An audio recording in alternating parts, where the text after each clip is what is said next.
Sistem perubahan konstitusi ini penting, basic ya. Perubahan konstitusi tergantung dari sejarah bangsa itu masing-masing. Dengan perubahan konstitusi, bila perubahan, maka diberlakukan adalah konstitusi yang baru secara keseluruhan. Di antara negara bangsa sistem tersebut, Belanda, Jerman, Prancis. Jadi ada semacam kontroversi. Kalau kemarin undang-undang perubahan Undang-Undang 45, amandemen disebutkan, kalau amandemen itu satu persatu, pasal kemarin menurut saya tidak bisa disebut sebagai amandemen, tapi sebagai satu perubahan, karena dari 37 pasal berubah menjadi 73 pasal. Ya, angkanya tetap 37, tapi ada A, B, C sampai I. Jadi kalau perubahan konstitusi secara amandemen, maka konstitusi yang sudah berlaku dengan kata lain hasil amandemen merupakan bagian atau dilampirkan dalam konstitusi. Sistem Amerika itu amandemen 1/2 pasal. Misalnya amandemen pertama, amandemen kedua. Kita melakukan perubahan total. Kita harus pahami juga bahwa kenapa terjadi seperti itu, karena ditakutkan kalau ada perubahan konstitusi baru, maka kembali nih sejarah kegagalan konstituante. Ya, karena berdebat tentang dasar negara.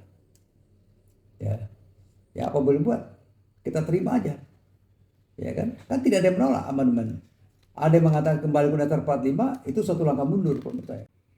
Cara untuk mengubah undang dasar konstitusi melalui jalan penafsiran. Ini ada pendapat dari KCWR ini, ada 4 cara, yaitu melalui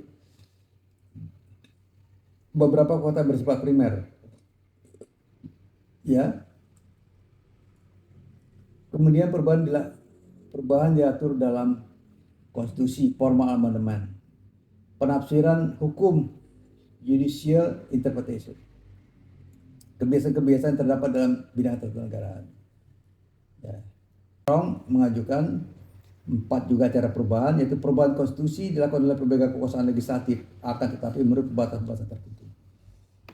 Jadi MPR bisa melakukan perubahan, tapi dengan pembatasan tertentu. Ya. Ini dilakukan oleh rakyat melalui suatu referendum, seperti di Swiss ya, atau Filipina ketika terjadi perubahan undang dasar, kemudian mau disahkan konstitusi 1987. Konstitusi dilakukan oleh sebuah negara bagian, ini dalam bentuk negara federal. Misalnya perubahan konstitusi di Amerika oleh negara bagian katakanlah Florida atau Washington DC, segala macam contoh-contoh seperti yang dilakukan dalam suatu konvensi atau dilakukan oleh suatu lembaga negara khusus yang bentuk untuk hanya untuk perubahan. Itu juga dasar 45 sudah mengatur cara perubahan konstitusi. Untuk mengubah undang dasar sekurang-kurangnya 2/3 dari jumlah anggota MPR harus hadir. 2/3 hadir. Dan putusan ambil yang persetujuan sekurang-kurangnya 2/3 dari jumlah hadir. Ya, itu yang penting ya. Kemudian pasal 37 mengandung 3 norma, yaitu bahwa untuk mengubah undang dasar ada pada MPR sebagai lembaga negara, ya kan. Kemudian untuk mengubah undang dasar yang quorum dipenuhi sekurang-kurangnya 2/3 dari jumlah anggota MPR. Ini kita harus cek sekali lagi. Perubahan dasar pasal 37 ayat 1. Usul perubahan pasal-pasal undang dasar dapat diagendakan dalam sidang Majelis Perwakilan Rakyat apabila diajukan oleh sekurang-kurangnya 1/3 dari jumlah anggota Majelis Perwakilan Rakyat. Jadi pengusulnya harus minimal 1/3. Ya. Ayat 2 mengatakan setiap usul perubahan pasal undang dasar diajukan secara tertulis dan ditunjukkan secara jelas bagian yang diusulkan untuk dirubah beserta alasannya. Jadi harus ada semacam suatu kajian ya, seperti itu ya. Untuk mengubah pasal-pasal undang dasar, sidang Majelis Perwakilan Rakyat dihadiri oleh sekurang-kurangnya 2/3 dari jumlah anggota Majelis Perwakilan Rakyat. Nah, kalau begini modelnya, kalau misalnya DPD tidak ingin ada perubahan, tidak akan terjadi.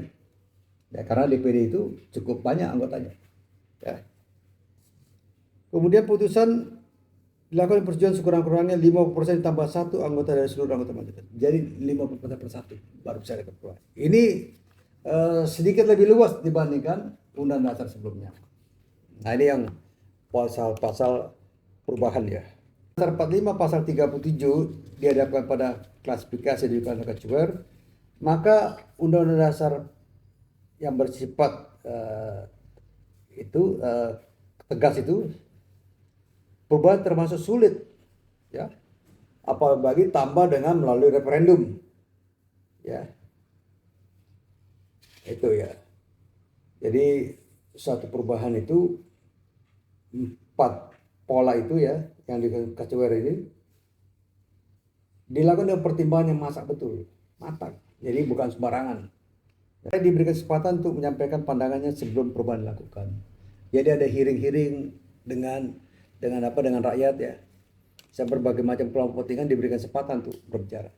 Seperti terjadi sebelum amandemen terhadap ini. Dan harus ada jaminan terhadap hak-hak kelompok minoritas. Juga ya satu perubahan itu melalui konvensi ya.